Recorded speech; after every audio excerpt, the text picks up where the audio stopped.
This episode of An Unexpected Podcast is brought to you by... Thank you. Hello, friends, and welcome to An Unexpected Podcast. I'm Ez. And I'm Lane. And we're talking Tolkien. We're coming to you from the Shire of America, the beautiful state of Ohio, in a little village called Amanda. That's the best one yet. I've been waiting to kind of lose control for, I don't know, 20 books or so. Yeah. Chapters? Whoa. What's going on? I mean, there are 20 books, right? I think there are. He doesn't know. Yeah, I don't know. You don't know. You don't know, Ez. Nobody knows, Ez. Ez, you don't know. You don't know what you're talking about. What are we doing today? So, guys, this is different. This is going to be a little different. This is our look back at book 1 and 2. Yeah. The first leg of our journey, gazing into Galadriel's mirror at things that were, things that are, and some things. Well, no, we're not looking ahead. Okay. We're looking back. We're looking back.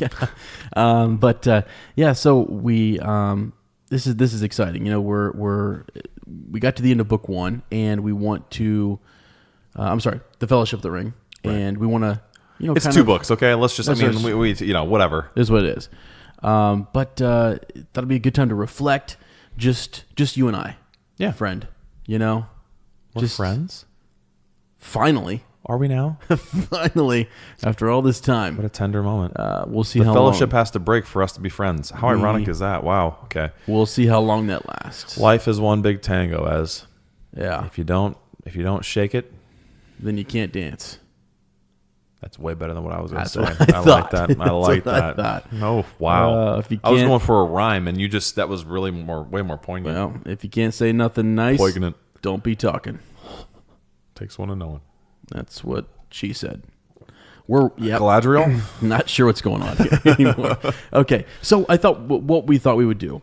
I like how you tried to take credit there for a second. And then I said we. What I thought, I mean, we collectively. Pronouns I am the royal form. Pronouns are important. Yeah.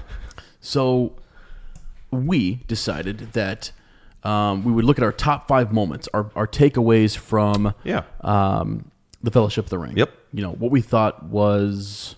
This real vague, just sort of... Yeah, pretty general. We kind of made a rule we're not going to go back and look in the book and read stuff, right? No. We're going to go from just the impression they left us, so we won't be reading. We won't be lost in the text. So it'll be a shorter episode. This will be about, like 45 minutes to an hour? Right. Well, knowing us, it might be 3 hours, but we're going to try and keep it short this week. This is actually probably... Did you say probably? It's probably... This is not an appendices, my friend, okay?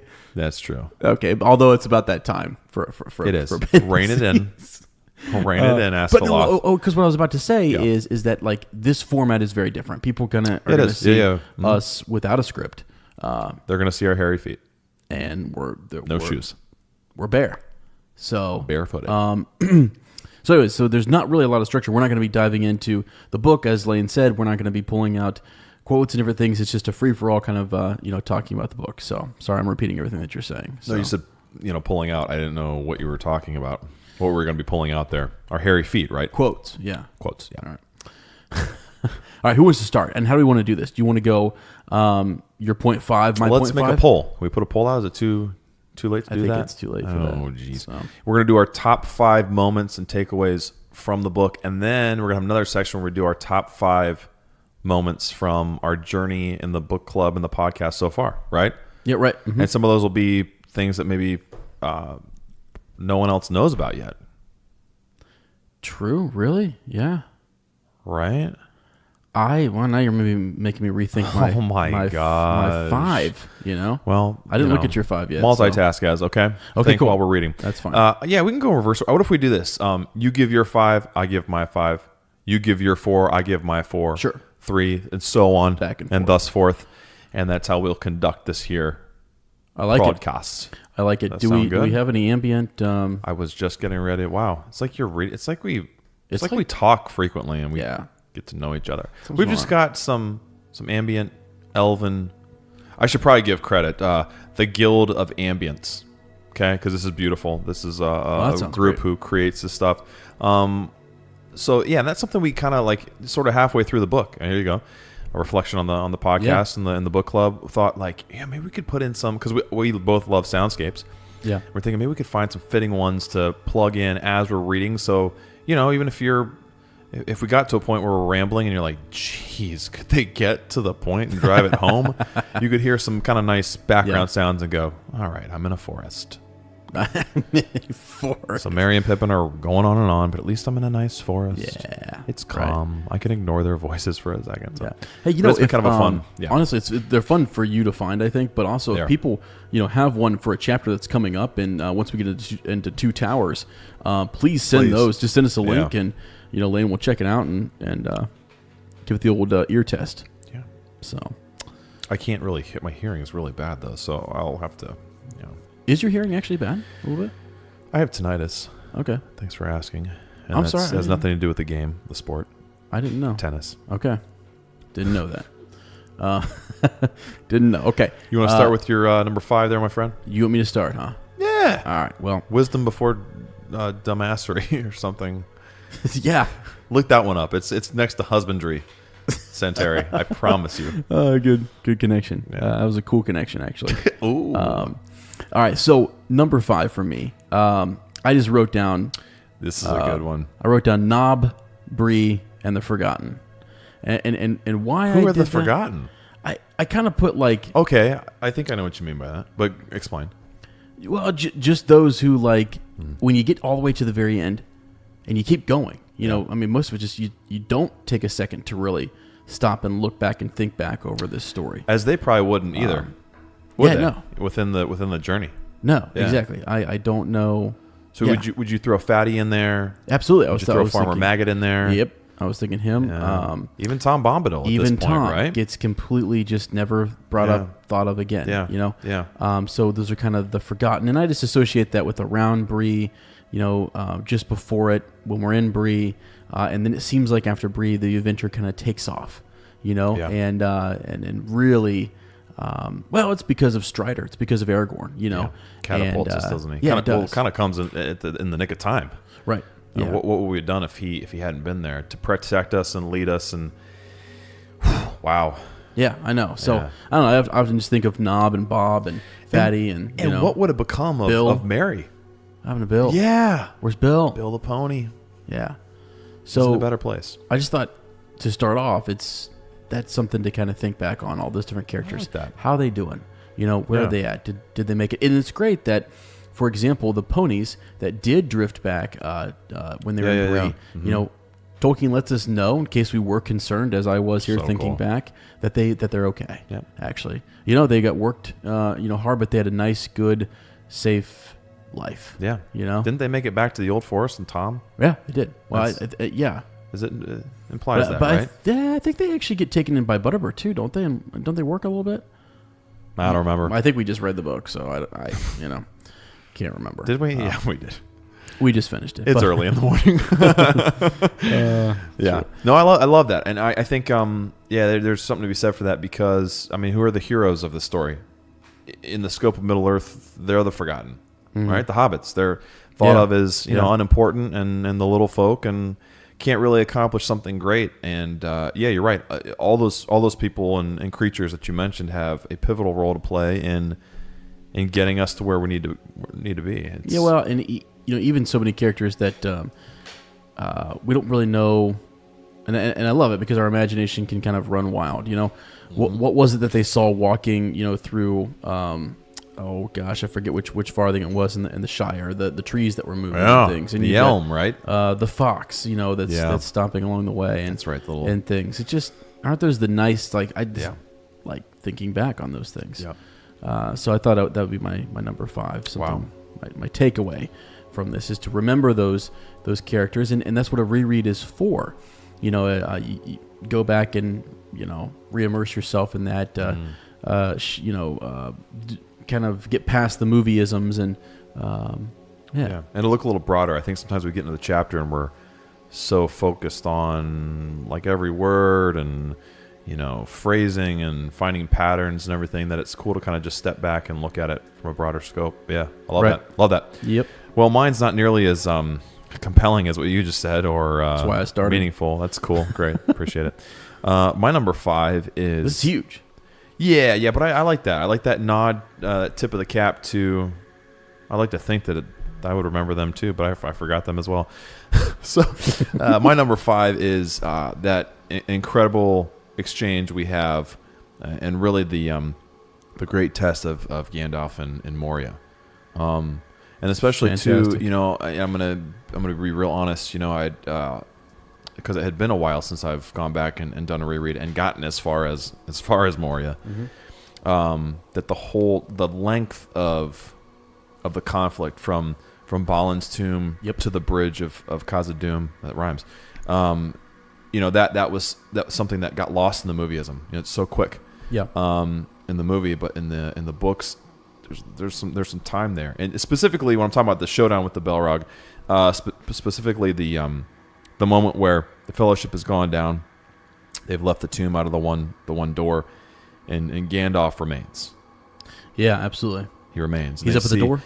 Yes. Yeah. And they watch it from a distance, and they sense the importance of what's going on, and how Gandalf is. They can hear him kind of whispering and muttering things. And they're unsure of what's going on, but they can sense the importance of what's going on. Yeah. He's leveling up right there, man. He is, dude. XP points like he crazy. is. Just, and then he comes back and he just seems exhausted. He seems frazzled, and it's like, whoa, like we haven't seen Gandalf like that. You know what I mean? Yeah. And kind of explains what happens and the power and the presence that he sensed just beyond the door, and him speaking that spell of the word of command. The word of command. Thank you. That's right. I knew you'd remember. It gives me chills just thinking about it. You think, those are details that you would have liked to have seen in the movie. I understand why they're not there. It's got to be quicker, and you make the Balrog more of just this big monster as opposed to more of like, I guess it's more, you make him more of a physical challenge to Gandalf than both physical and spiritual and just powers, like the book does. Then you have more time to be able to do that. But that was... I remember reading that and going, how did I not remember this? Yeah. How did I not file this away? Right. It's that pre-confrontation. It's before. It's the build-up. Yeah. It's the build-up. Before Legolas, cries out, "It's a Balrog! Yeah. Of Morgoth!" Yeah. So cool. And really helps me. Gandalf is so intricate too. Such a cool character who, he's always been your favorite. My favorite has always been Aragorn, but it's helped me going back through this reread. I've and they're good been friends, able to appreciate man. him so much more. Yeah, and see how similar they are too. It's weird. It's weird. So that's my number 5. Fantastic. I love it. Okay. Fantastic Beasts. We'll actually come back to that here in a little bit. Okay. Number 4. On to number 4. Yeah. All right. Ooh, this is cool. I like this for you. Bilbo. For me, one of my... When I think back on what I liked most about this book is actually the connection to Bilbo. Yeah. And sort of bringing it from start, clear up to... Even at some point, I know even later on in the series, they will think back on Bilbo. Yeah. But we had that clear up until they were in the mountain pass, near Holland, and they're thinking back to Bilbo and stuff. And at that point, they're debating whether to return, because they're getting the elements are beating them back, that's right. and things. But just going from The Hobbit, transitioning from that to this story, about the war, the rings. Yeah. It's just and having all these different nods to The Hobbit. I think that's what I noticed the most is that there was all these different the tips of the cap. Characters coming back, Bilbo saying things, Gandalf talking about stuff that happened, even like common phrases and things. Even after his party or at his party, dwarves being present. Something that's not in the films. When he leaves with three dwarves.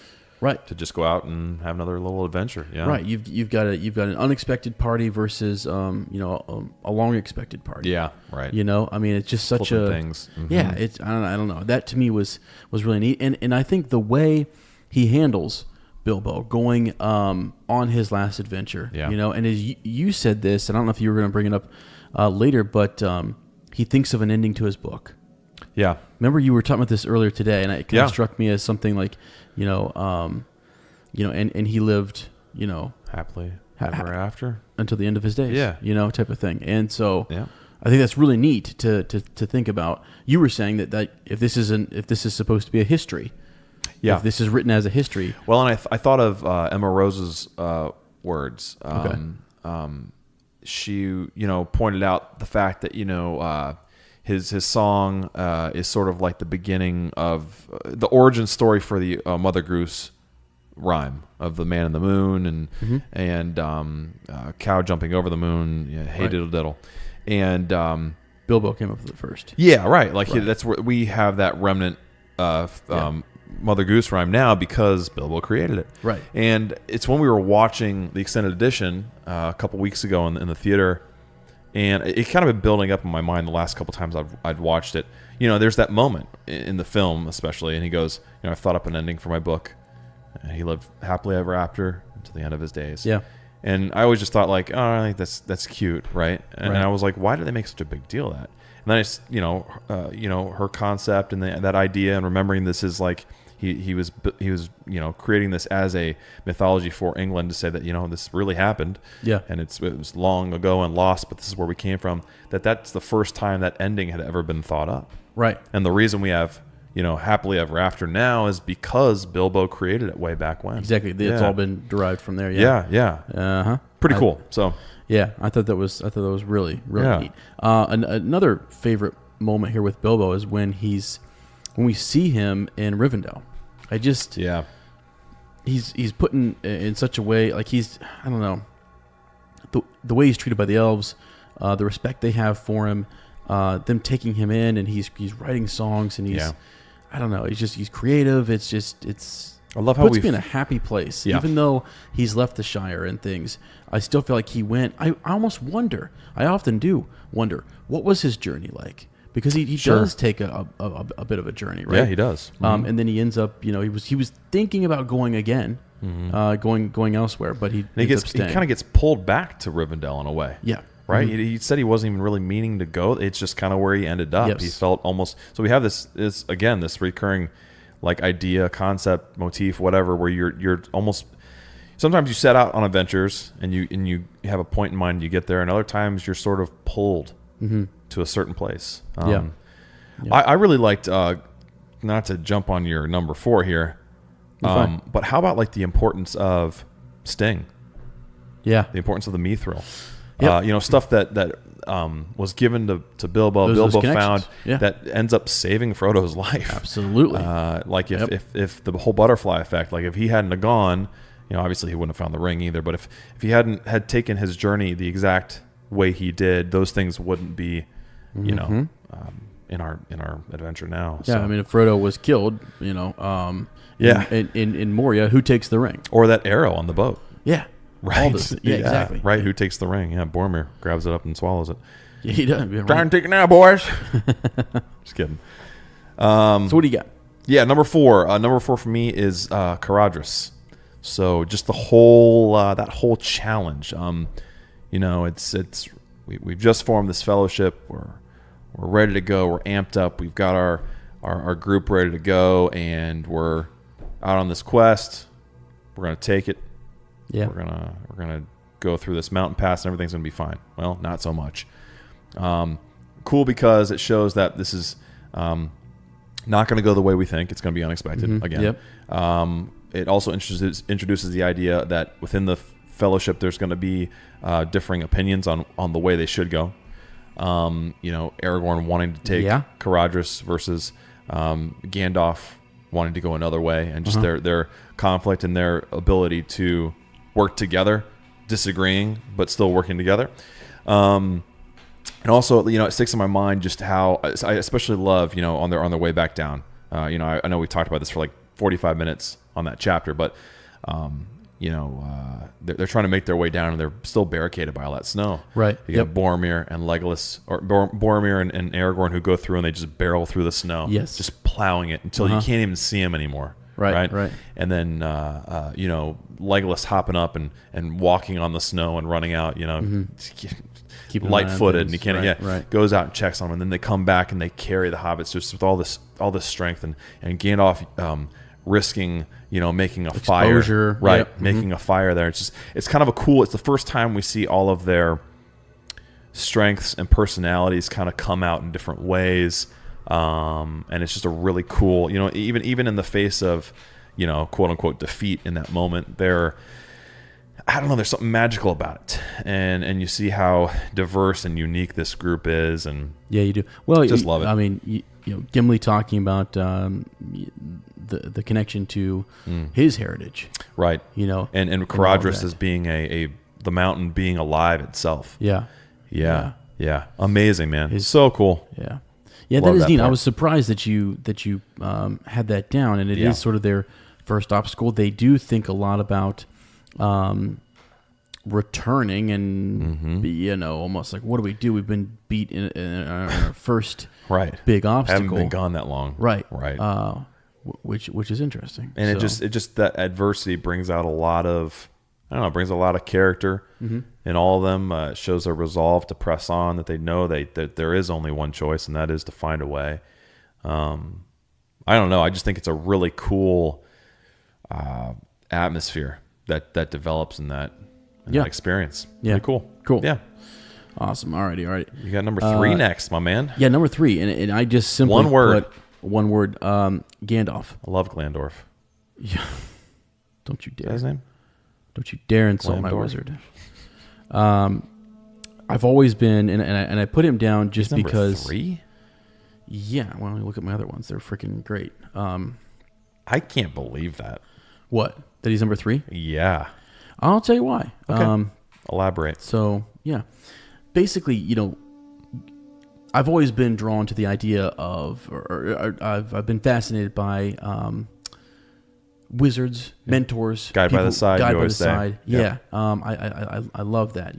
Someone sort of whispering, giving guidance, pointing, the right directions, counseling, things like that. I just think it's neat. Yeah. I've had great counselors in my life and learned from these people and learned to appreciate their wisdom, and even to the point where I think I've been really fortunate in that I have had counselors who have said, "We're not the wisest," like take what we say. Sounds a lot like Gandalf. Yeah, with a grain of salt. Go experience this for yourself. Yeah, and what have you. So, anyways, his powers though, just the comments, the things that the trials that he has. In the first half of this book, even though he's not there, we're thinking about once we get to the council, we figure out all the crap that he's gone through. They're constantly looking for him. His mark is everywhere. At Weathertop, the fight that was going on there. What was that like? Yeah, he's so I epic. often like to just think. We talked about it in last week's chapter actually.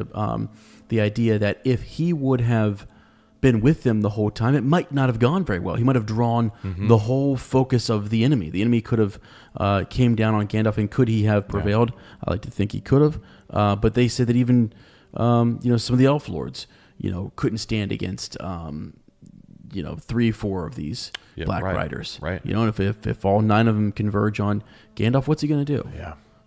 So call on Aragorn. That's what. Yeah, but anyways, secrecy was something he was always kind of like guiding them in and things, and just the film. I know we're talking about the book, but like the film does a good job of this too, and it does.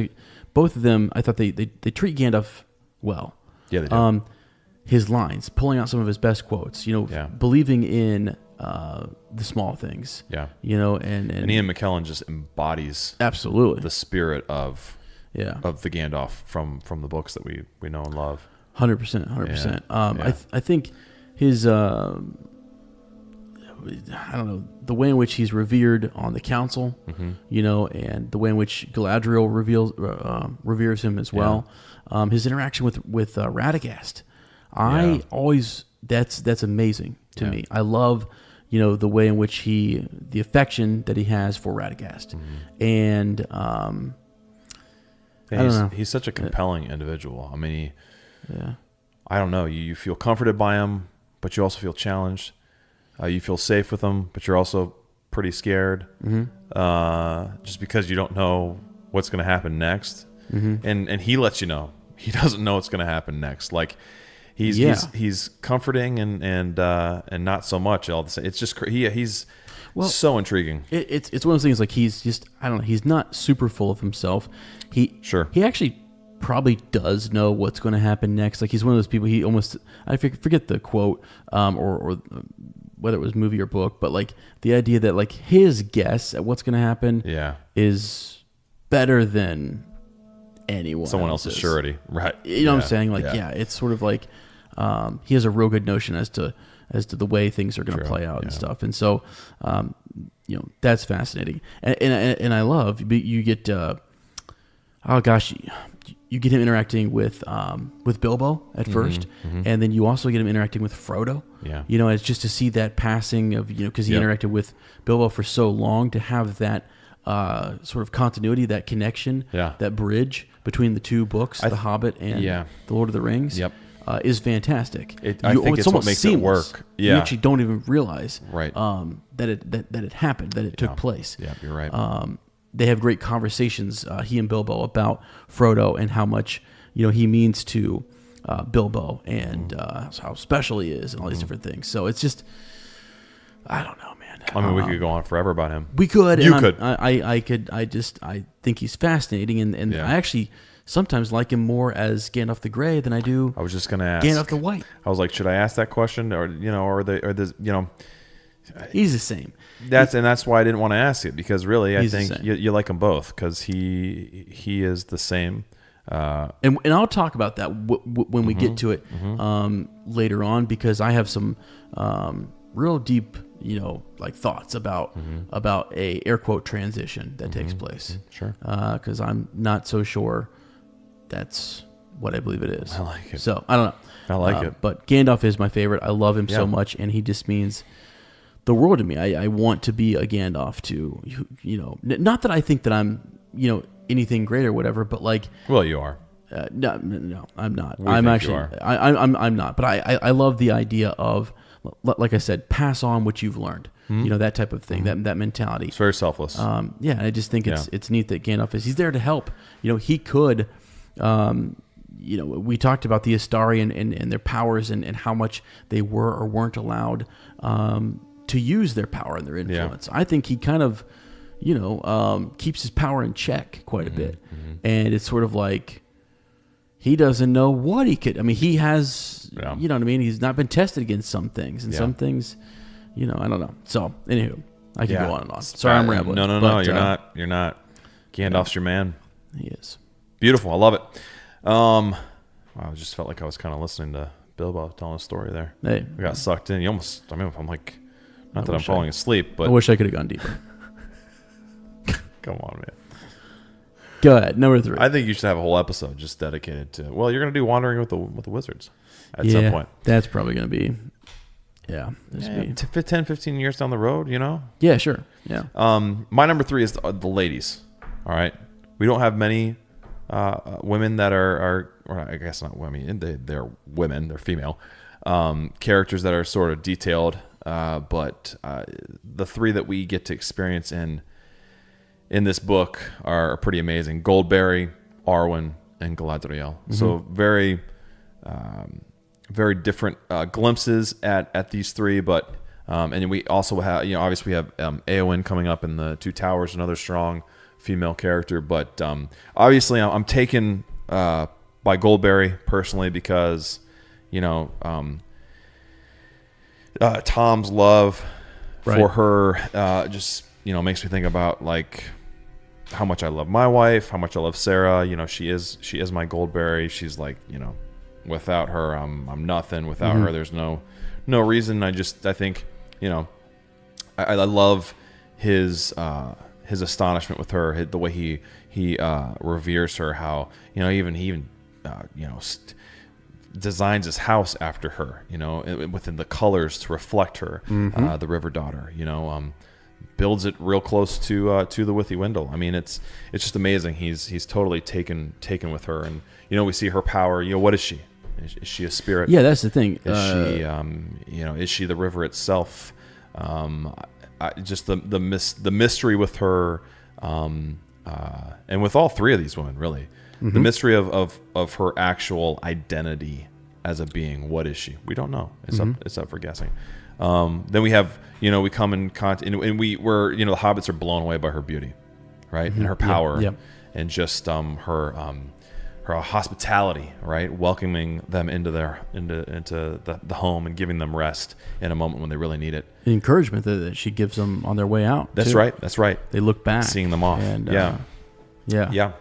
And then during another rest when we're in Rivendell, we catch glimpses of this beautiful elven being, Arwen, right? Who man, I'm just getting this happy spot, man, like deep down in my chest. Like, I don't know, every time I think of Arwen, and I think of like Rivendell, and I think of the way they looked at her at that table when she's sitting That's up there. A powerful... It's not to steal your thunder here. No. That's where I was headed. That's where I was driving with this. I know. Go for it. I know. Well, they're just blown away. They said they've never seen a being so beautiful, right? Which fits in because Aragorn felt the same way. Yeah. Aragorn actually thought that he was looking at Luthien Tinuviel, right? He thought he was lost in time and was, looking upon, this famed, most beautiful elven creature that there ever was.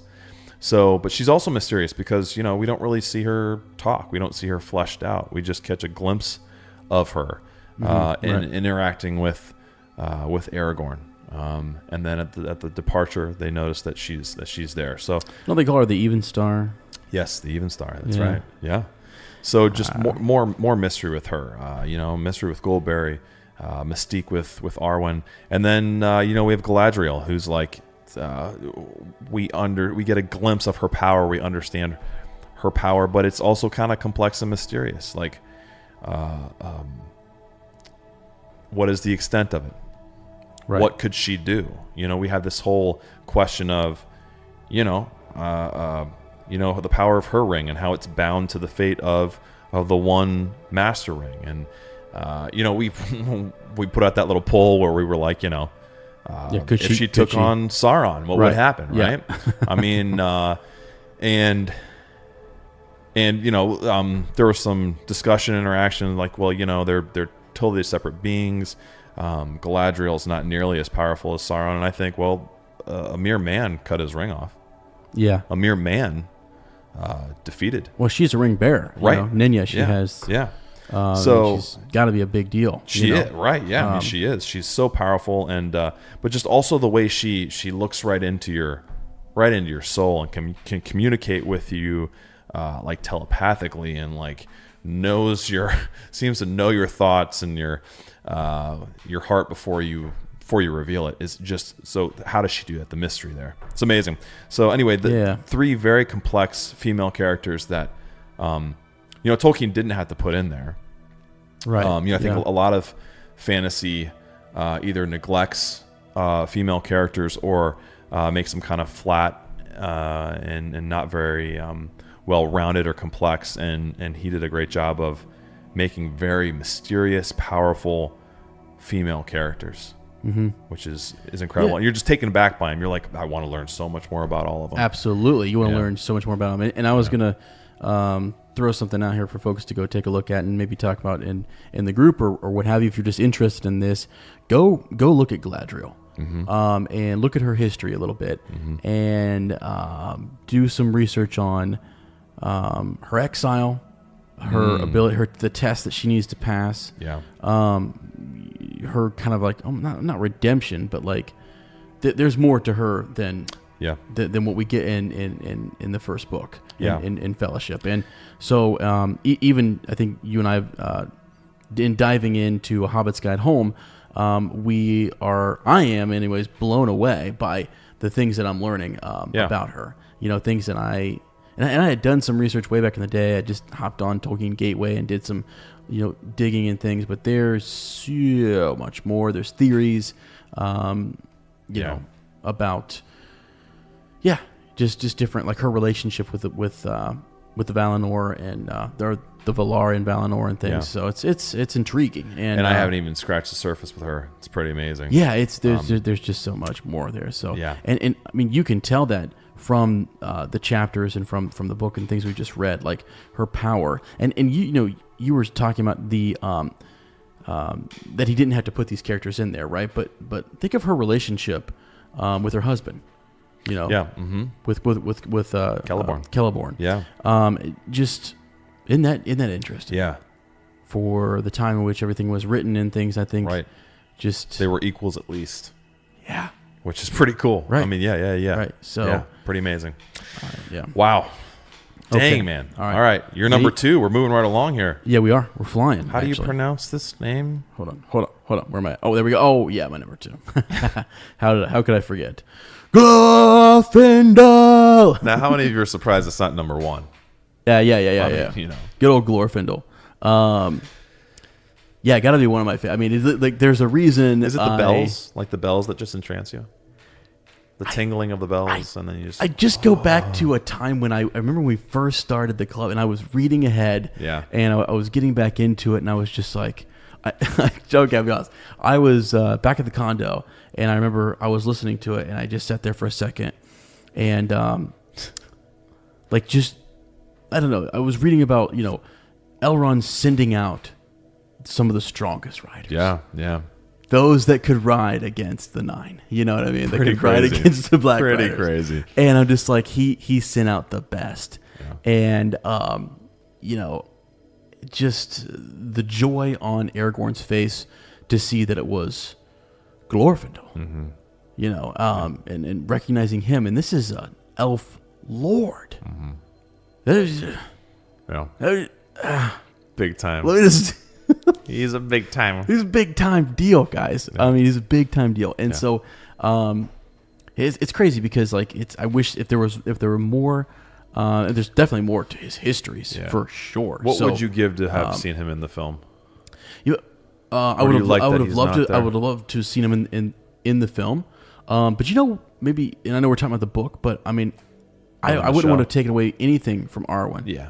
At all, but you could have added to it. I would have loved to have seen him show up there at the end. Mm-hmm. That as Frodo looks back through. That would have been a cool touch. The veil, right? Him coming back and those torches and that white light. Yeah. That was just radiating.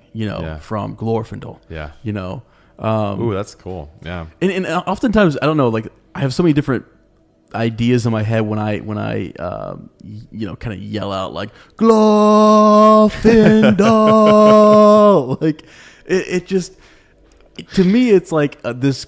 I don't know if it's like if I'm thinking that like Frodo is like calling out to him or seeing him and then calling back to him and like his power is just like or if that's just what they hear when they see him riding, like it's just in their heads. Yeah, exactly. Like hypnotic.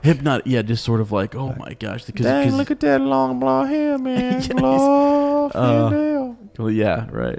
I don't know. He just has such power, and he's such a good character. He's one of the. I think he's. There's one other character besides him that is like returned from death, right? Is born again. You know better than me. Yeah, is basically brought back. That's incredible. And it's because of who he was, the acts that he did in the past, and his willingness to serve. He's just a good guy. Yeah. He's just an all around. He's just a boss, and he's considered on the council. They consider sending him. Right. I'm just what? Right. That was a consideration, and you sent Legolas. How different would it I'm just kidding. Well, yeah. But how different would that have been, too? What would the dynamic of the Fellowship have been? That's very interesting. It is, very interesting. So, I don't know. I've always been fascinated by that. There at the ford, just different things. The riders are closing in. It's a dangerous time. They don't know where Aragorn and the hobbits are, and so they're out there riding up and down, and he's on the main road. Mm-hmm. See, the thing that I think about when I think of Glorfindel out there riding and stuff, the other riders from Rivendell kind of went into different areas and things, but he's openly riding on the road. Yeah, he's a boss, man. Yeah, I mean, he's not boss. He's not hiding from anyone. No. I mean, he's flat out like, if you come across him on the road, it's go time. I just kind of imagine him glowing too. Me too, all the time. And I don't know if it's because he's never not glowing in my mind. Is it because also like isn't it described that that's how Frodo sees him? Yeah, it is. He's like illuminating, but right? Because of the wound and because of his kind of in between status. Yeah, remember we talked about how if he's in that wraith world in a sense, and he's sort of seeing possibly, because remember there was that whole bit about elves and kind of, oh gosh, trying to remember back, but it was like he saw him for what he was. Right. He saw into that spiritual type of world, the world between worlds, you know, the shadow world, and all there was just this brilliant light. Can you imagine if if he would have had some kind of reading in that moment, he would have connected with some spirits. Yeah, I mean, I don't know. Yeah, he would have. Good connection there. Good connection. Just for us, I mean, yeah. So I don't know if you guys hate Glorfindel. Yeah, it's cool. No, he's awesome. You've actually helped me appreciate him more because he's not. I mean, he's it's a flash. Mm-hmm. He's one of these characters who you could lump him into the forgotten. You get to a certain point, you're like, oh crap, yeah, Glorfindel was a guy. Yeah. Okay. Kind of saved the day there. Right. Big deal. Bold. Yeah. Strong. The implications of him being, this really important and ancient figure, and it's just like, we're moving on. We're on the quest. He's not going to be a part of this. Really interesting. Yeah. So, love it. Dude. Yep. My number 2, I'm going with Tom Bombadil. I hate, you guys you've heard our love affair with old Tom B, the master himself. Very interesting that Frodo calls him the master. Mm-hmm. Like I said before, I've he was always kind of like, all right, whatever. I was on that train of, this is kind of goofy. Can we get on to more pertinent stuff? And I don't think that could be further from the truth with Tom. Mm-hmm. There's something deeper to Tom. There's something mysterious about Tom Bombadil. We talked about all the different names that he has. We talked about, how the elves don't even know what he is. That he talks about how he remembers the first raindrops and the first acorn, and he knew the land before. I don't know. There was light there. I mean, it's just the way he's described, the mystery, and let me be clear in saying that's the thing I love about him most. Mm-hmm. I think a lot of people, and it's cool because I think there's 2 different ways the mind works. I mean, there's a lot of ways the mind works, but you either kind of want to define something, or you're more okay with something being mysterious and there being no answer. And I think he plays perfectly into the latter. If there is no answer, I'm okay with that. Mm-hmm. I like the idea that you can throw out all kinds of theories with Tom, and there's no real way to fully disprove or prove your theories with him. He's an enigma. He's a mystery. He's supposed to be that way. Right. And I love that because what Tolkien did is he has so much backstory. He has so much explanation. He has so much history that you can go back and go, oh, okay, well this is linked to this. No, okay, well this is because of this rule, and this happened because of these other events. But with Tom, it's like, I don't know. You don't know, and that's the cool thing about him. And just the way he sings. Yeah, absolutely. And the hobbits start singing, and they don't even realize. And the fact that the world was brought into being through song. Exactly. I mean, it's really interesting. What is he? Who is he? Is he physical? Is he spiritual? Well, I mean, one of the things that I believe it mentions in the chapter somewhere, that he he is fatherless, right? We've talked about that. He existed before. Timeless. He existed before the Dark Lord. Yeah. You know what I mean? How is that? Yeah, crazy. Possible. Crazy. You know what I mean? That he, or I'm sorry, at least that he was in Middle Earth, or anyways, and stuff. So almost implying that he was there before the Valar came down and inhabited Right. Arda, as it were, back in the day, Middle Earth, what have you, this world that Iluvatar created. Yeah. And I say Iluvatar in that, like, I mean, I threw out the crazy, idea, notion. Man, I'll entertain it. I think it's why not? I think you use the word that he's an enigma. That's the whole point. Yeah. That's it. Yeah. Is that, your guess is as good as mine. Right. And we took a look at that whole concept that he's bound to the old forest, and whether that was, a bond that he had no control over, or whether that was something he set upon himself to restrict his influence. And it kind of seems more like it's that one, as opposed to him not being able to get out. It's just, but we don't really know for sure. That's the crazy thing. Can we talk openly? I think we're friends. Can we just? You said at the beginning of this we were. Right. Can we just put this out here? Can we just literally lay it out? Lay it out. What you want? And I'll be done. I'll just say it one more time. Okay. And then I'll move on. Okay. If people hate me for it, it's guys, okay. I have no idea what he's about to say.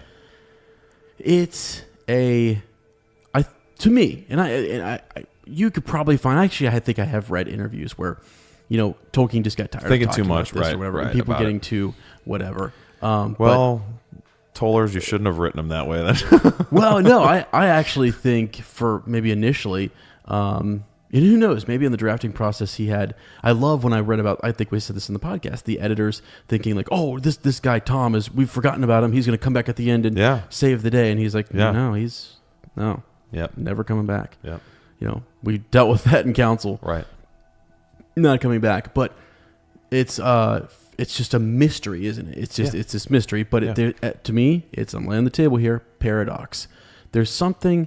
He's an enigma. It's a paradox in that, like, because I threw out the crazy idea that he could be God. That he could be God, putting himself in a box in his own creation to experience it. Right. Can God put limits on himself if he's the creator? Absolutely. Is that a paradox? If he has all power, can he limit his power? That is a power. To limit your own power. Right.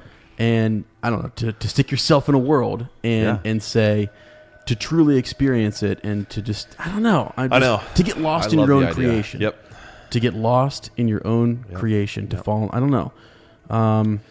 Because he's just, his not obsession. Yeah, it is. He's in love with Goldberry. Yeah. He is just, I don't know. There's something. And his woods, his old forest. Right. Yeah. The trees. And again, even if not, his master. I love there was someone in the group who had mentioned that Tom possibly could have been this creature that was there, that was a part of either not necessarily the void, but I forget how they explained it, but that when it was created, that this being was there, and occupying that space when it was created and became sort of a part of, was fatherless, was there, just happened to be mixed in with what Iluvatar created. Yeah, sure. Why not? I don't know. I'm just spitballing. That's why I love it. I love it.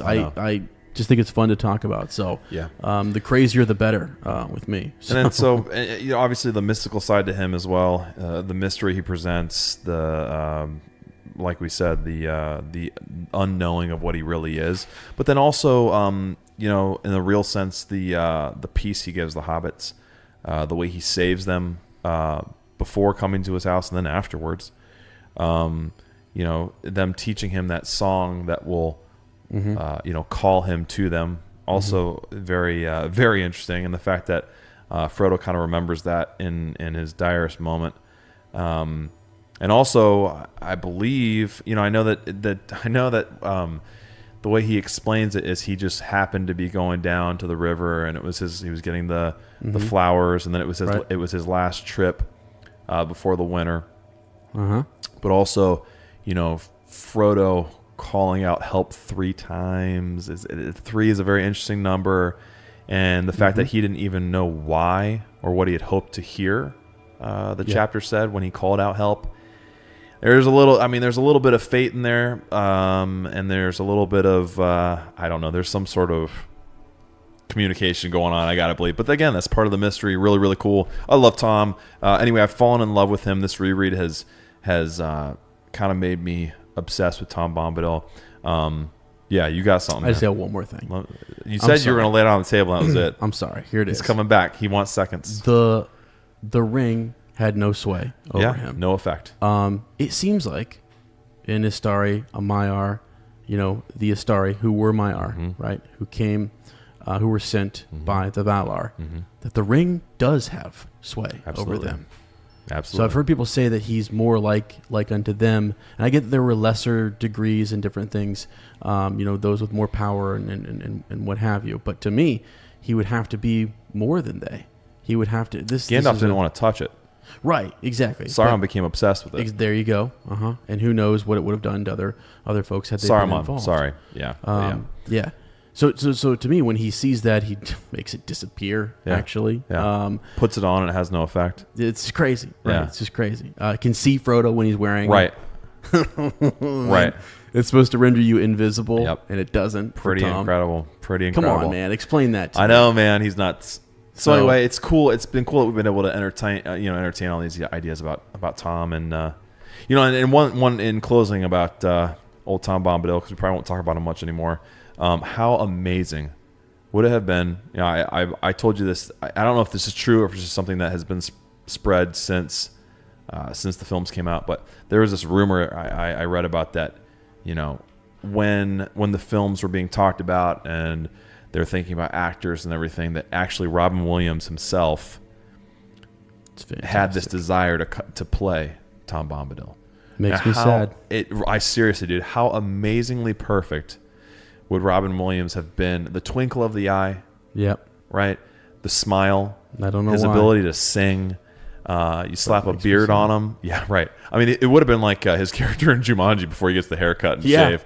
Pretty much. But, actually, it would have been. So he kind of did in a way. Yeah. But I don't know. I think that's kind of cool. So in the same way that he didn't get to show up in the films, he's never been in an adaptation, visual adaptation. But in the same way he didn't show up there, and we have to imagine what he would have been like in a film. We can just kind of imagine and it fits perfectly with Tom because he is a mystery, and we do have to wonder and imagine a lot. So I think it's cool to kind of play in your head and visualizing the amazing Robin Williams as a Tom Bombadil. Makes me sad and happy at the same time. Yeah, it's a confusing pair of emotions. Don't know what to do with it. Yeah. All right. On to your number one. My number one. And this Lane covers Smith? a lot of different things. Wow, the theme of friendship. Yeah. I just think it's powerful. Mm-hmm. It's it's what takes us through this whole thing. Yeah. I mean, sometimes you have, and I've read a lot of different fantasy novels and things. You have a character who sets out on his own, leaves his family or something, sets off by himself. And he'll meet friends along the way, perhaps, but he sets off on his own. It's just neat to see the friendship that was there to begin with. And just to think if something were to happen to you and I, some tragedy happens or what have you, we already have this friendship. Yeah. How would that serve us going forward? How important is that? Oh, yeah. And I just think priceless. Clear up until the very end, friendship was keeping the hobbits focused on Frodo and not the ring. We just talked about it last week. Pippin and Merry, they want to drag him with them, kicking and screaming, possibly sedate him and take him to Minas Tirith. But it's not about the ring; it's about their friend. And they don't want to lose him. Right. And if they can't do that, then they're going to go with him. Yeah. Flat out, or keep trying to get back to him if they're separated. Type of thing. So. I don't know. Even the friendship between, and it's less in your face, but there's a friendship between Gandalf and Aragorn. Things I'd like to see in the TV show, possibly. Man. I know. There's, I don't know. There's just so much of that. There's relationships. There's a birth of friendship between Legolas and Gimli. Yes. Oh my gosh. Yeah.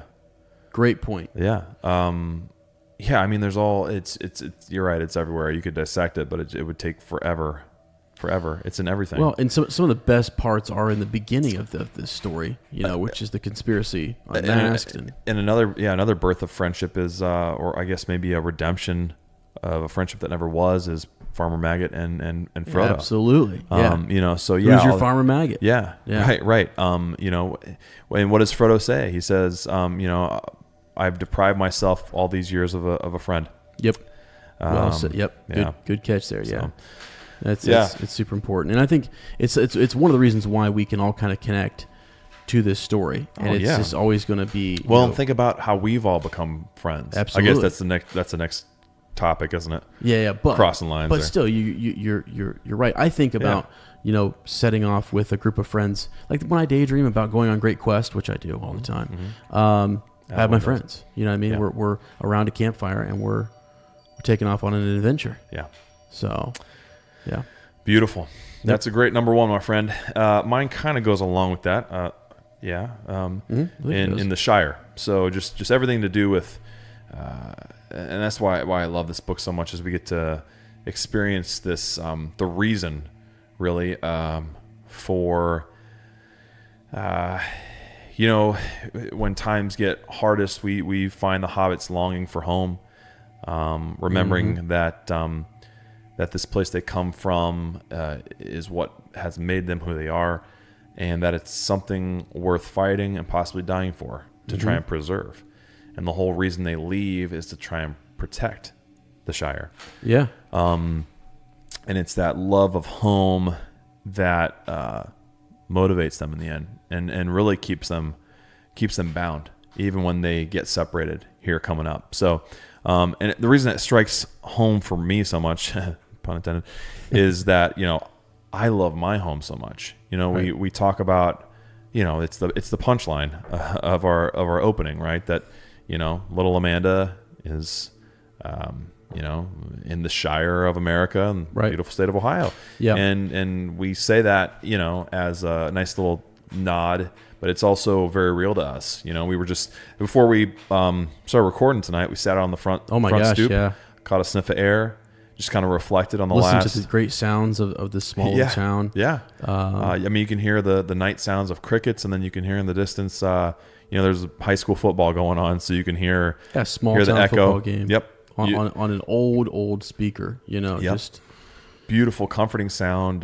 You know, there's hardly any light out by us. You can look up and see the stars. Smell of wood fire in the air as soon as it's even remotely chilly. Peace, quiet, beautiful goodness everywhere, and it really just So I can relate to that. Like you know, if something ever threatened my home, I would want to do everything I could to protect it as well, you know. And we're surrounded by, it feels like Farmer Maggot's crops are everywhere surrounding us, and then just beyond that, there's the hills that turn into mountains eventually, and it feels so much like where they're from, and it is a motivating thing. Your home is very motivating, but anyway, just you know, we didn't want to leave the Shire for so long, right? You know, when we started this, we were just like and their love for it. And the details we get about it, and the characters there. To me, it's the most interesting place we ever visit. Like I would love, honestly, I've said it a million times, that like a TV show that was just based, you know, you go to Matamata, you film there, you get great actors to play these different hobbits, and you just get caught up in the drama. Right. And it would be like one of the most entertaining, and I think people would be kind of unexpectedly delighted with that kind of a TV show, because it's so opposite. You think epic grandeur, you got to go out on an adventure, when really some of the biggest adventures happen right in your backyard. So and are very unexpected that way. Yeah. Can I also say, you know, like I think when you think about the Shire and the hobbits really sympathize with the elves of Lorien. And their relationship, their desire to protect and preserve their home, and almost not want to go into the West. You know what I mean? Isn't that something? Like they can see that. There's at least we get that vibe, I guess.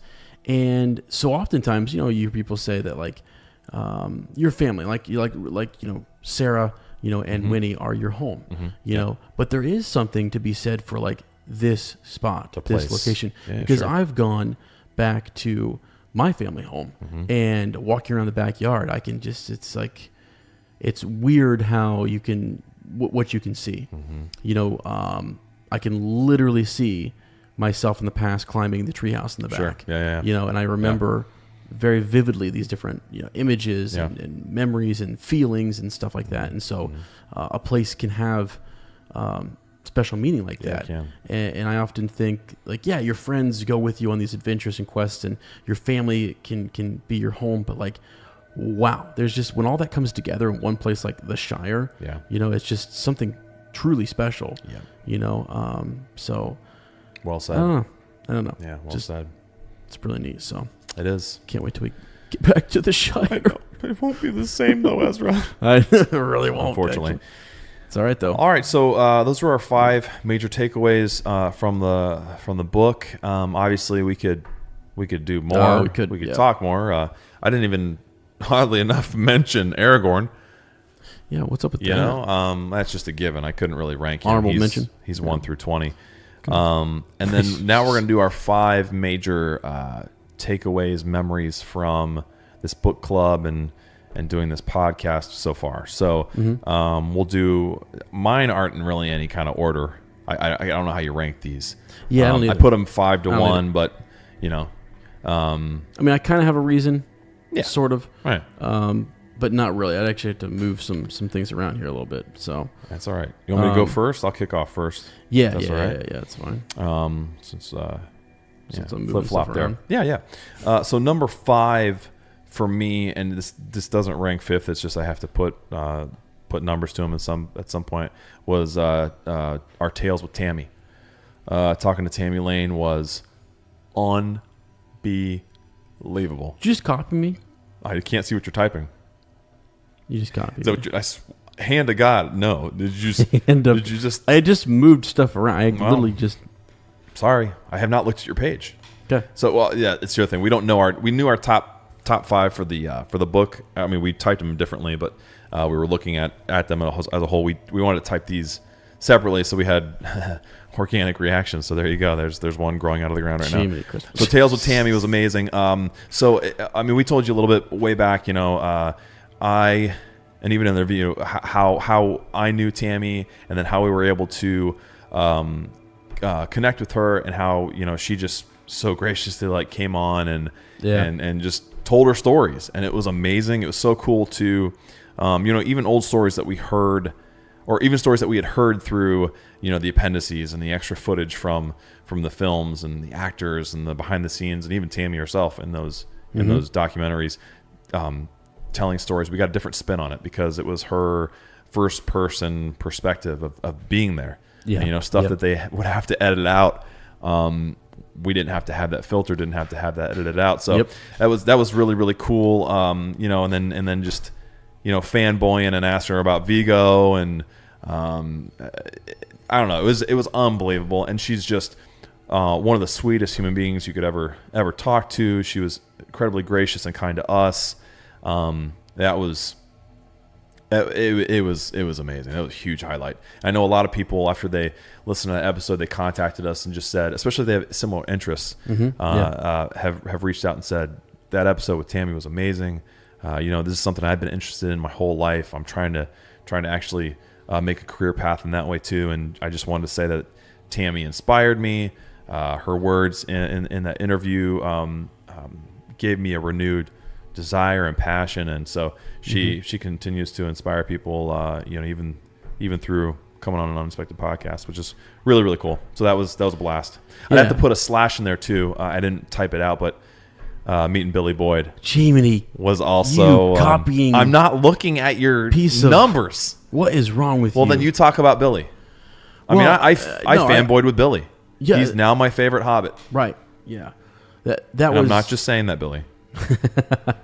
When I meet Sean Astin, when I meet Elijah Wood, and when we meet Don Monahan, I will tell them all, guys, Billy's my favorite. Yeah. Sorry, too bad. And they'll say, yeah, us too. They probably will, actually. So let me get back up a little bit, because is he your number 5? Tammy / Billy Boyd is what I have. Then you share about Billy. Yeah. Okay. No, because you orchestrated that. That was all you. Well, really, it was. No, you made that happen, man. This experience, he's. I don't know. I'm in the midst of a book club. I'm reading about Pippin, and I just look over, and wasn't expecting him to. I don't know. He's just sitting there. He's just within. I could have walked over and like, there he is. There's Billy. What the heck? Yeah. And so I was at a Comic-Con in Columbus, and doing our thing, having a good time, and I just kind of got up the nerve to go over and talk to him, you know. And then when I got there, I decided I'm going to get this guy's interview, or not interview. I would love to get him for an interview. We're going autograph. Yeah. And so I did, you know, and had a chance to kind of make that out to you and to me, and I kind of explained why I was doing that because I said, you know, he's my partner in crime. We're doing, you know, something in honor of the Lord of the Rings series, a book club, trying to kind of rejuvenate people, or you know, get them into the books, talk about this stuff, have a good time, and just create an awesome, positive community. And he loved that. Yeah. And it was just crazy. You know, he said some really kind things to us and just was an all-around awesome, good guy, gave advice. I hit Lane up. I sent him a picture of the autograph, and then he was like, I got to come thank him for the autograph. Yeah. We were freaking out, you know, before we went back in the second time. And my hands were sweating. Well, actually, I remember I went back and gave him a pop socket because I was... Oh, that's right. I panicked, and I wrote down, like, instead of saying an unexpected podcast, I said... Up Talking Tolkien, which would have got him to Instagram, but like I just wasn't sure. I was like, I got to cover all my bases this year. Like, let's get this guy some stuff so he knows who we are, where we're coming from, and things. So, but yeah, and then we got to talk to him the next day. It was just a good vibe. It was good experience, and just an excellent fella. And now we're doing the Billy Boyd world tour, where we're sending. He actually signed something for. Our book club for the unprompted uppers. Unprompted. Didn't ask him to at all. Honest to God, guys, we just like I don't know. We weren't really sure what we were gonna do. You get kind of, you know, in the moment, you're just like overwhelmed. Just talking to.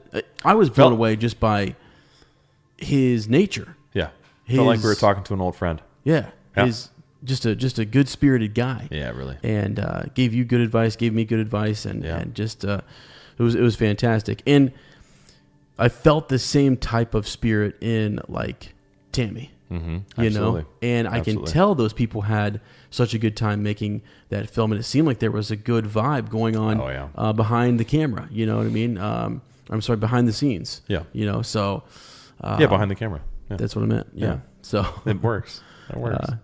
But anyways, you know, so yeah, that was huge to me because, and especially the Tammy Lane thing, because that was so early on in us starting this, and I was like, what? I mean, we're talking to someone who's sharing these different stories and motivating people. And I've got a couple. I actually have a young man who I teach who's super into makeup and design and artwork and things, and was inspired by my interactions with Tammy. Yeah. And has sort of, kind of, you know, come out of his shell a little bit and is so like, cool. I'm good at this, and I think he never had thought about going and taking what he is really good at and showing the world. Number one, he was nervous about that, and then possibly going and working on sets and film, you know, things. Just mind blown, and that's now his goal and his ambition. You go back to if that's just one person, you know, who that gift could have stayed inside. He could have never, you know, acted upon it or whatever. But like through my conversations with him listening to this interview that we did with her, gets inspired. And there you go. It's just amazing. You talk about the butterfly effect too. We talk about it all the time. Like one thing happens because something else happened, and so on forever. Yeah. That's absolutely. Absolutely right. Two lovely people.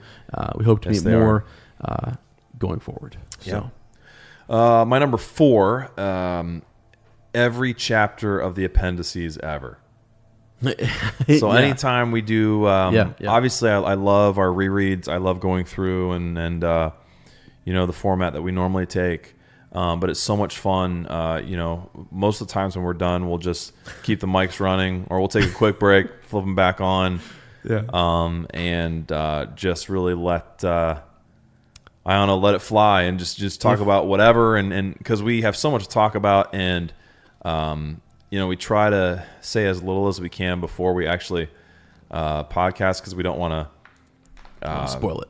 Right? Yeah, we don't want to. We want like our interactions to be organic, genuine, right, and natural, and not to Stuff's be growing orchestrated. All over the place. Exactly. Out of our beards, right? You know, out of other places. Yeah. And so it's really cool. We can just pick a topic or have no topic in mind, or start with a weird accent or a voice or a kind of a rude joke or whatever, and it's just fun. It's really cool to, and actually, like a little scary sometimes, because I think like there are people who listen to that as well, and you get an inside look at who we really are, and well, anytime you do that, you're vulnerable. You know what I mean? It's like we're also incredibly ridiculous, but you get that from the average podcast episode as well. So, but I just love when we can just kind of go off topic and not necessarily follow a page or have to dig in deep. It's a nice foil to what we normally do. Yeah, it is. I'd like to say too, it's if you listen to you're welcome. Thanks. Oh, I was about to say, like at the beginning of this episode, we were fighting the urge to be in an appendices episode. Like I felt like everything we were I know you were making these faces, and I was like, oh, here we go. This is going to turn into an appendices, because we typically do those as an unwind, just a way to unwind from such an emotion. Sometimes Bywater Post is emotional. Oh yeah. Sometimes the chapter is is deep. Yeah. And we're really thinking hard on it. Yeah, we are. And so we unwind with that appendices, and it's that's a great point too. So the reason it can be kind of silly and slap happy is because it is at the middle of the night, and we're doing it after sitting down in one take for 3 hours, 4 hours, or whatever. So yeah, that's right. I love that. I'm glad you put that down. Absolutely, awesome. Man.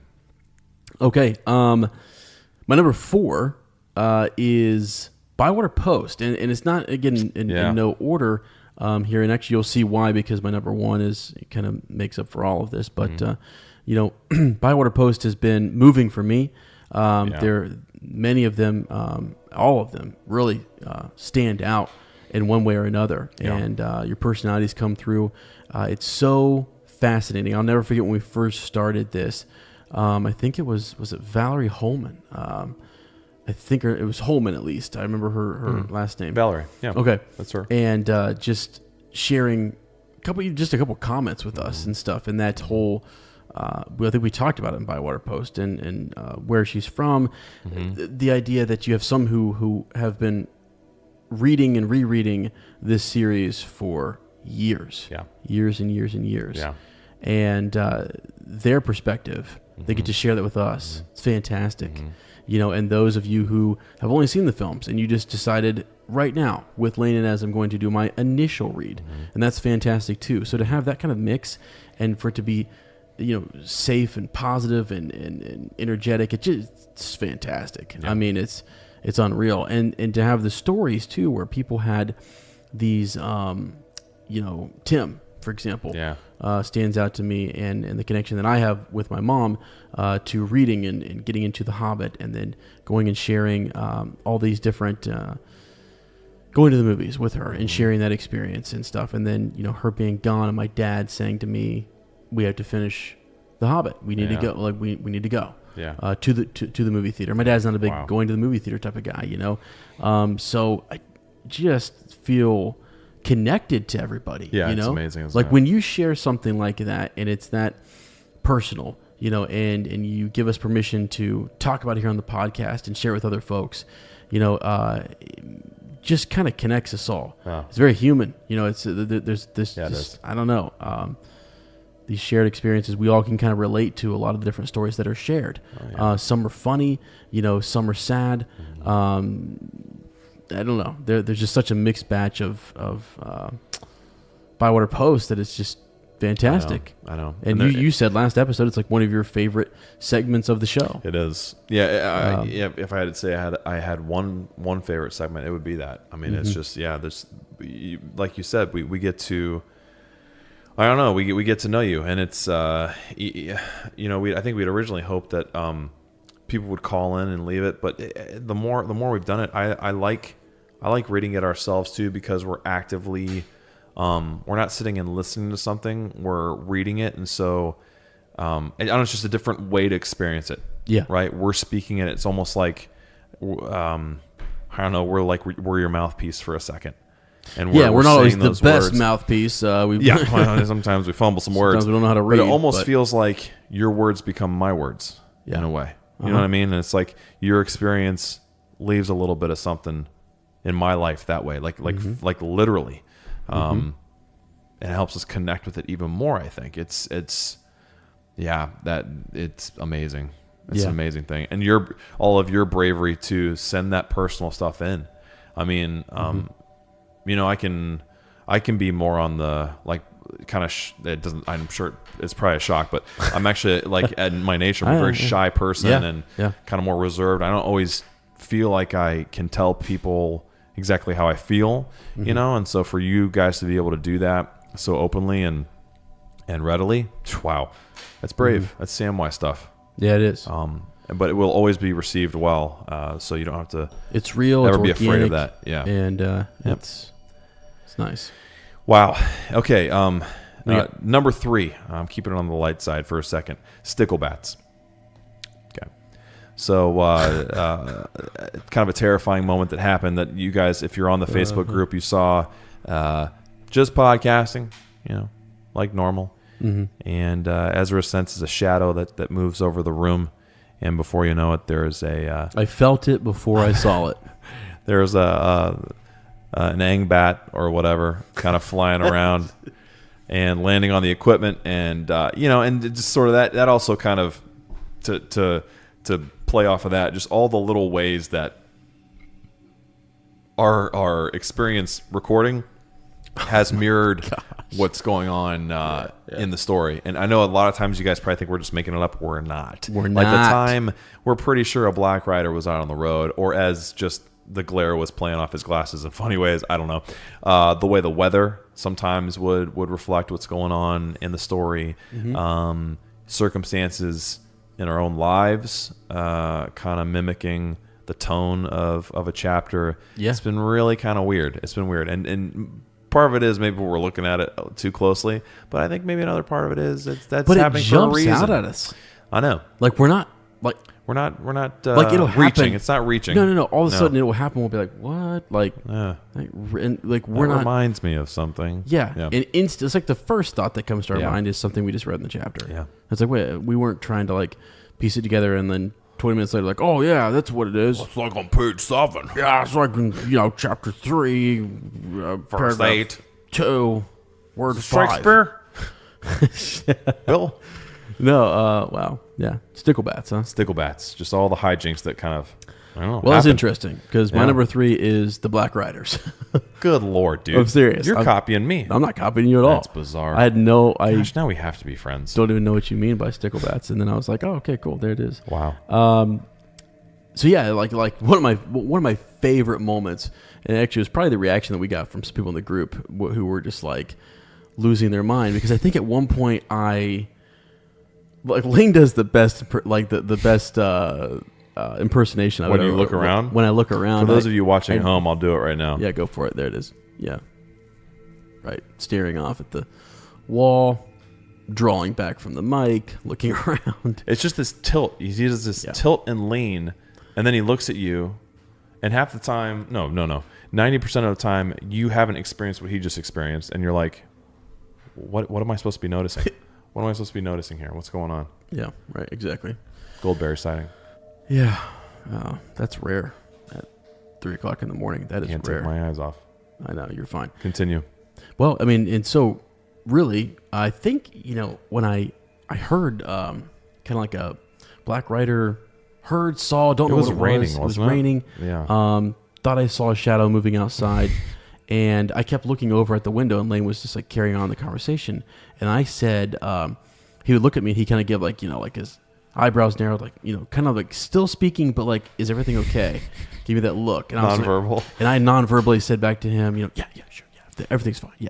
And just kind of kept it going. And then at some point, it just got too much. It got to be too much. I think at that point, too, it was pretty early on, and we were like, how much do we stray from, are people going to be okay with us talking, getting off topic and talking about what's going on? We were worried about it. Yeah. We were worried about it, and then you guys have embraced that, and so it's something that we kind of, we are. Yeah, we let it out every once in a while. Really can't change it. Part of the experience. Too much. No, it's uncontrollable. Yeah. So anyways, Black Rider, just the different events, things that happen, stuff that goes on. It's pretty uncanny. Yeah, it's radical. Yeah. Like as you said, the weather is always been very interesting as I drive down here, how it parallels some of what's happening. Yeah. Bizarre. So, okay. Well, my number 2 is a specific day that we had. The cloudy day, the steak, and the barrow in the backyard.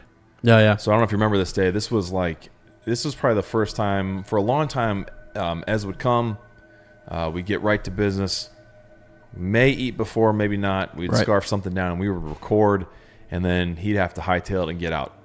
There wasn't a whole lot of we weren't really getting time to hang out, socialize and spend time together while we're not recording. Mm-hmm. And so this was a day, I think he came in the morning, like noon on a Saturday or something, or 11, right? Yeah. And we just kind of it was a unseasonably cool day. It felt like fall. It did. And it was early. It was late spring, early summer kind of deal. Right. Had the fire going, grilled some steaks. We did some Facebook Live videos.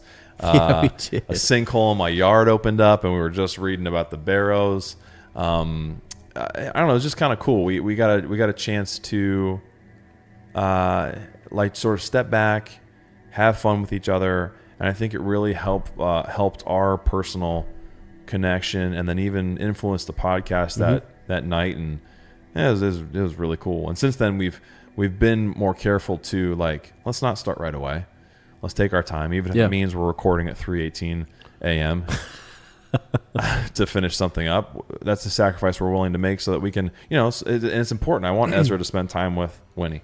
I want him to spend time with Sarah. I want him, to be able to just be here and relax and not feel like he's got to come, because that's the other thing that's really important is he comes down here.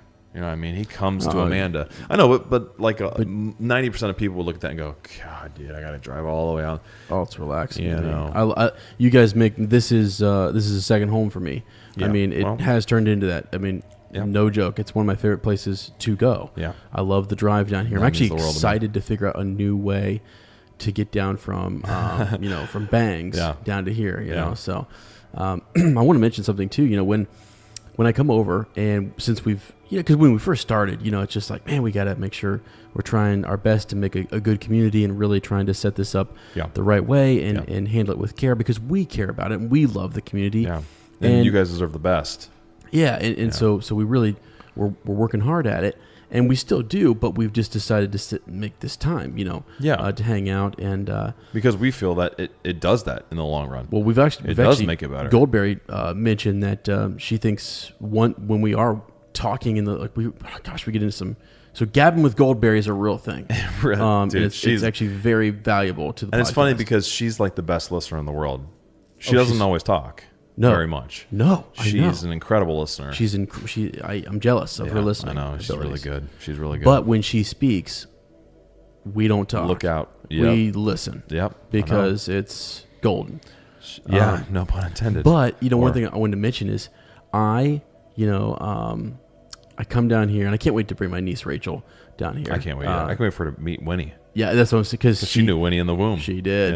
She kept asking for baby belly. Yeah, she kept asking for the baby to come out. That's you guys were like, not happening yet. Not yet. But I was. I can't remember which day it was. It hasn't been that long ago. A couple weeks ago, when I came in for the first time, and Winnie would just follow me around the room. Yeah. Just and just kind of keep her eye on me. Yeah. And then I would do this inner sort of I would have this dialogue. I would pretend like I was speaking, I would look at her and I'd walk around and I'd fill in the words for her. Conversation. Yeah. Yeah. She's like, what is this fella doing? Yeah. He keeps coming back. Hey fella, what you doing? Hey fella, what are you doing? You have a voice. Yeah. What are you doing back here?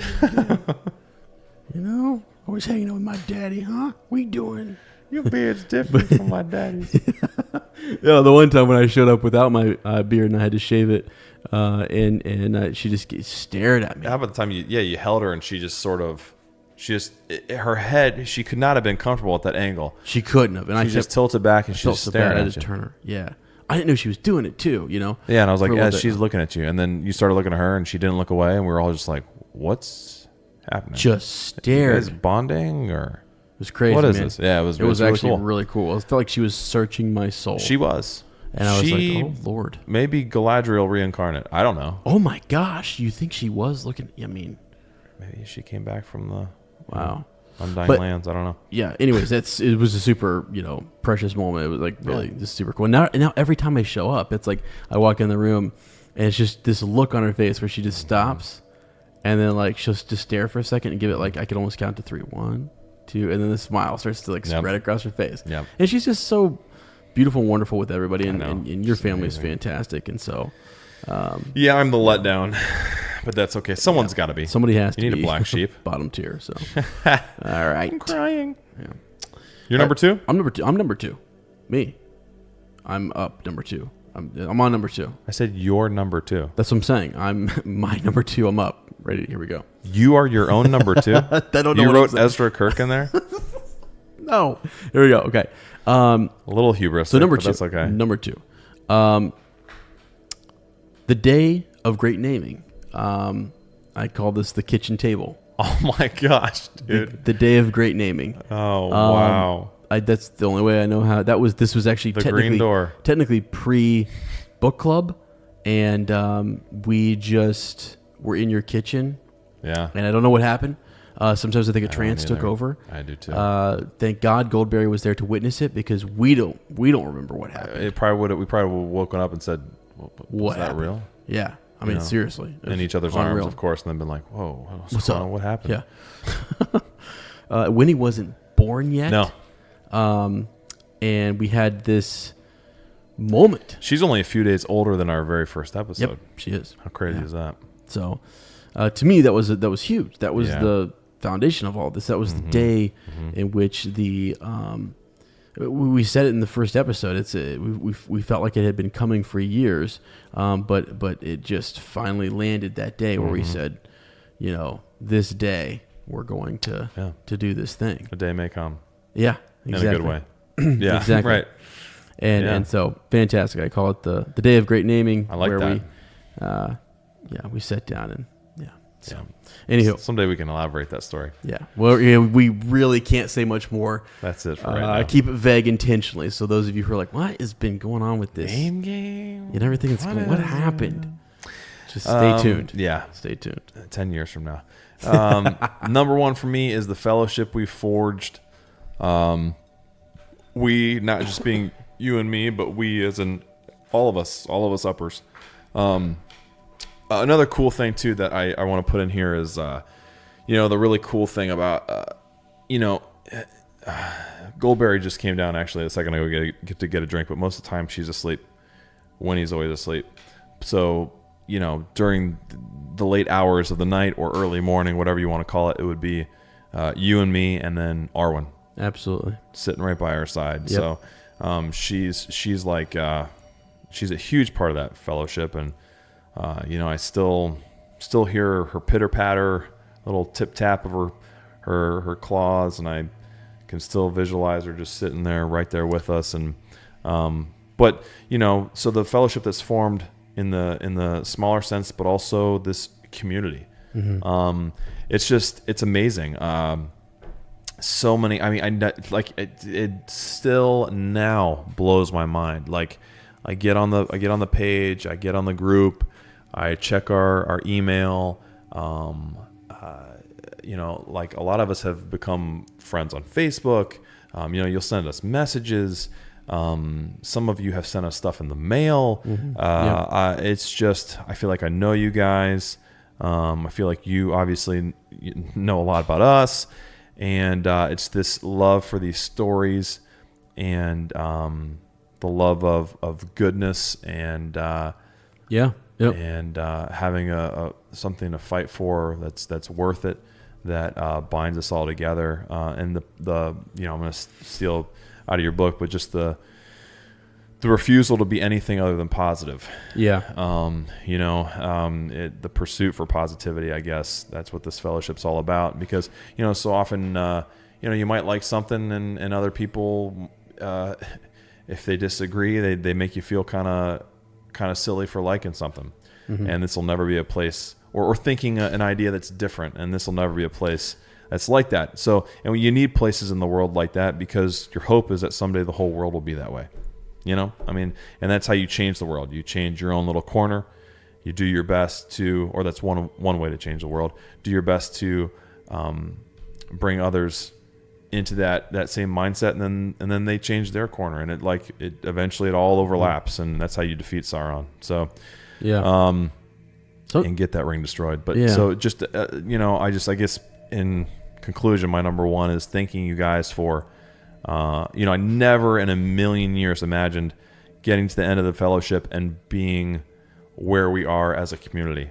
It's crazy. Never in a million years. Mm-hmm. Never, the music you've sent us, the Bywater posts, your Tolkien stories, the hilarious comments, the humor that goes around, the participation in polls every week, everyone's varying ideas and concepts and knowledge that can coexist without any kind of negativity. In the same way that Aragorn and Gandalf can have different visions for the Fellowship, but still work together in harmony. It's just amazing. So thank you guys for making that possible and making that easily my number one. That's the reason we do it. I mean, it's an incredible thing to be a part of. I feel like I'm a very small part of it. Mm-hmm. And it's an honor, and I love it. It's something I look forward to every week, every day, really. Yeah. Well, guys, so I wrote that whole spiel for Lane, and he just literally. Guys, we know Ezra doesn't write all my thoughts. Just kidding. Kidding. Actually, all joking aside, Ezra is going to write some amazing stuff. We got some stuff brewing, don't we? We got some stuff brewing. Is that your number one as well? I say that because, in the book, I said the theme of friendship was, I swear to you, I didn't look at yours. They've been pretty much the same thing. That's I know. They're fantastic. I'm going to page up and look at it now. Fantastic. But friendship is my number one. That's weird. That's what it is. Yeah. So, gosh, I'm trying to think of some things you were saying there, because you basically everything you said is just repeat it then. Is spot on. I mean, fine. It's been awesome. It started with you and I hitting it off again. We had such a good friendship growing up and different things, and life can take you in all these different ways, and it's so awesome. I think when I think you and I are similar and different in a lot of different ways. If that made any sense at all, that makes sense. To me. Because you don't change. Every time I've come, I've even when we were growing up in middle school and high school, is that a good thing or a bad thing? No, I think we all change over right. time. No, you know what I mean? But I know you're always still kind of, and I feel like a lot of my friends have said that's who I am. Yeah, you're totally that way. It may go away for a little while, come back, but we're always your kind core of the same is thing. always the same. Huh? Yeah, and I just have always felt really good about that, and our friendship is just means so much to me. It's been so great to kind of just to be back, to be doing this, and it's fantastic. And then I remember when we sat down after the day of great naming, and we decided to pencil some stuff down, and we just sort of said to ourselves, like, we did this because we wanted to do it. We wanted to read it again. We wanted to have the conversations that we had back in the day, and we said, gosh, we used to spend hours. We would talk. Do you remember this? Oh, yeah. In parking lots, in random places, in libraries. Did you have a Buick? What was it? Yes, I did. I had that, and had the Oldsmobile too, probably in college, and then Buick back in high school. Yep. We would talk deep into the night. Yeah. Crazy. We had to get up early the next morning. The sun was still out, and then it would, before you knew it, stars were up. You know what I mean? Seriously, and it was just crazy, and so and it's as romantic as it sounded. Yeah, it absolutely was. Those were the days. Oh boy, that was some good times. If you want more on that, check out the appendices. We have I think there's some there. fan fiction out there. There's right? a lot of stuff out there. We wrote. Yeah, we did. Just kidding. We did, but no. So, and then when it expanded, and we started hearing from other people, and I feel like, I start off every episode, and it's hello friends. Yep. And that's very intentional. I don't know if you guys have ever noticed. We had a conversation about that. Yeah. When we were writing the outline for the show, and then just kind of the format. We were like, how do we start? How do we start this? Well, we wanna make friends. We wanna, and that was your, it was just stroke of genius. Start it simply as a Hobbit would, and call them, what they are. And we've never really drawn a lot of attention to it, and so I wasn't so sure that we should be, full moon out. Sorry. Oh, really? Okay. Yeah. Really, you just about broke your neck looking out the window, so I wasn't sure what was going on there. Oh, it's broken. Okay, cool. Take me to a hospital. I got you. But no, I mean, I think it was intentional, and I wanted to mention it at least at some point. I didn't know when would be a good time to mention it, but you're our friends, and you can be our friend. I mean, that's the thing. It's a choice. Yeah. And so it's. I don't know. So we don't take it lightly, where we feel that it only makes us feel more honored. Yeah. Yeah. Right. Because you do choose us. So Exactly. So I don't know. It just to me means so much to get your stories, to hear about things, to hear you guys encouraging each other. And it's more what I've been inspired by.